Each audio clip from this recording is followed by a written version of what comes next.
দীর্ঘদিন বিবাহিত জীবনের বিরতি টেনে অবশেষে বিয়ে করেছে। তো তার আইডিতে ঢুকে যখন দেখলাম ছবি দিয়েছে, তখন আমি দেখলাম যে দেখি কে কি আসলে দিয়েছে। তো এখানে বেশিরভাগই দেখলাম, মানে বেশিরভাগ বলতে আমার চোখে যতটা পড়েছে দেখলাম সবাই অভিনন্দন শুভেচ্ছা জানাচ্ছে। তা আমি মজার কোনো আসলে খুঁজতেছিলাম যে মজার কোনো কমেন্টস কেউ করেছে কিনা। তো এখানে কিন্তু আমি সবারটা একই টাইপের দেখলাম, যে সবাই আসলে কংগ্রেচুলেশন জানাইছে কিংবা অভিনন্দন জানাইছে। অনেক সেলিব্রিটিরাও তো তাকে অভিনন্দন জানাইছে, কংগ্রেচুলেশন জানাইছে, ভালো লাগলো দেখে। এখানে তেমন মানে একেবারে বাজে কোনো কমেন্ট আমি দেখি নাই, আর কোনো বিশেষ কোনো অন্যরকম কমেন্টও আমি দেখি নাই। ম্যাক্সিমাম সবাই একই টাইপের লেখা লিখছে, শুধু একজনেরটা দেখে ভালো লাগলো যে চোখের শান্তি।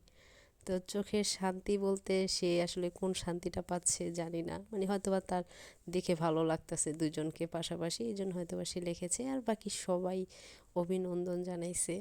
যাক, ভালো লাগলো দেখে, আমারও ভালো লাগছে। আমিও চোখের শান্তি পাই নাই, তবে ভালো লেগেছে। তার সাথে খুব ভালো মানাইছে তার ওয়াইফকে। তো সবাই আপনারাও ভালো থাকবেন। আল্লাহ হাফেজ।